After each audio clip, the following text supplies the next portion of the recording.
morning, Southern California, AM 1220 KHTS. This is your host, Fred Arnold, on the Santa Clarita Valley Chamber of Commerce Business Spotlight. I'm joined today by Andrew Cohen, the law offices of Andrew Cohen. Welcome to the show. Thank you, Fred. Good morning. Now, the subject matter, I really like it. It's estate planning. And the reason why I like estate planning, because you want to take care of your own business. You want to take care of your own business while you can't take care of your own business. And it's so important as far as your overall financial goals and plans is estate planning. Tell us a little bit about what estate planning is, because it's not necessarily real estate planning. What is estate planning? Estate planning is really your plan for your life. It's a way to take everything that you've earned, you've worked for, maybe that you were fortunate enough to inherit from previous generations, and plan for your life while you're alive, plan for your family, your loved ones after you're gone, and take care of them. And you can do so many different things with it. And the reason why I think it's positive is because we're all here for a short period of time. We want to make a positive difference in the world. But if something happens to us, we want to leave a legacy, a positive legacy for those. But if you're not there to speak for yourself, who does? This enables you to speak for yourself as much as possible. The alternative is the government plan. So if you start there, context is what the government gives you, probate, conservatorship, court hearings, you completely want to avoid that. Yeah, because of the cost of it. The cost, just the agony of it. Mm-hmm. If you're incapacitated and you don't have proper planning in place while you're alive, you get to go to court. The court appoints an attorney for you. Oftentimes you have to pay for that attorney. And then your family, your loved ones trying to do the right thing have to go to court to get rights to take care of what we can take care of in a matter of hours. So let's talk about let's break it down a little bit. Sure. What are some of the basics of the estate plan? There's the will. Right. Well, the will is actually a small part. It's been around for centuries, but that's actually really a small part of good estate planning. So good estate planning is typically centered around a revocable living trust.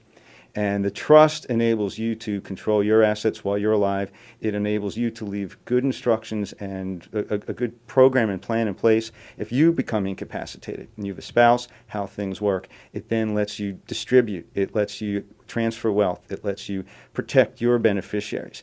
While you're alive, you can do whatever you want with it. You can set it up lifetime planning. I'm a big proponent of lifetime trusts. So that way the assets go to your children, it protects them. You can get some asset protection. You can help protect those kids from creditors, from predators, from future ex-spouses, as it were. There you go, future ex-spouses. You never know. You never know. Sadly enough, we have a divorce rate that's high in this country, and so you never know if you give your son or daughter a couple $100,000 in inheritance, you would hate for someone to try to get a hold of that money for the wrong reason. Exactly. Or even your kids. Let's say, unfortunate happens, and you passed away and your kids are 18, 19 years old, and they have a boatload of money. Yes. I'm glad that didn't happen to me. I would have blown it. Yeah, no doubt. So let's get into nitty-gritty, just some examples, because I love examples. Sure. One is, I believe if you have children, if you have one child, it's important you have an estate plan, because there might be a lot of money to be managed, number one. Right. Especially if something happens and there's an accident and there's an award. Right. Who's going to raise your children? That is critical, and you that helps you create that. Yeah, that's a great point, Fred. We do a nomination of guardians, and oftentimes if you don't have anything in place, it'll be up to the court. Courts will come in and say who it is. The family comes in and says who wants it. But what if there's fighting over who wants the children? Exactly. This planning avoids a lot of infighting, a lot of acrimony between family members. Maybe you have three brothers and sisters, and some of them come in. Just because one has more money to take care of the kids doesn't mean they're the better choice. One has less. You don't know what they're fighting over. I always ask this question, Andrew. I always ask this. I'm sorry, Andrew. Sure. I always ask this question: is there anyone in your family you don't want to raise your kid, kid or kids? And there's always a reaction like that. Let's go to the next thing. Let's go. Something happens to you and you're in the hospital. Okay. What do?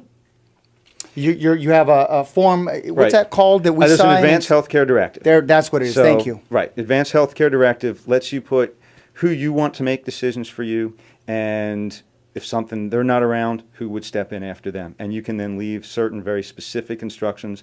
In California, there's not a separate living will, but people are familiar with the living will, such as, pull the plug is basically, what do you want to do? And you can... What is your will? Let's talk about something, housing. People, you buy a house. Right. You buy a house and it's in the name of you and your spouse, or just you if you're single. Right. Something happens to you, that house can't be transacted by yourself because you're not there to sign for it. So then it goes to probate, and that could take a long time and a lot of money. Right. Probate can be really expensive, really efficient. You're involved with the courts again. It can take 9, 12, 15 months. You might need court approval to sell the property. You go through this whole process, and then you still need the court approval to sell the property, and you might have to have an auction in the court to finally sell it. So we can avoid that. Couple last questions in our short time together. Sure. Some big mistakes. One big mistake is having a trust but not having your assets in the trust.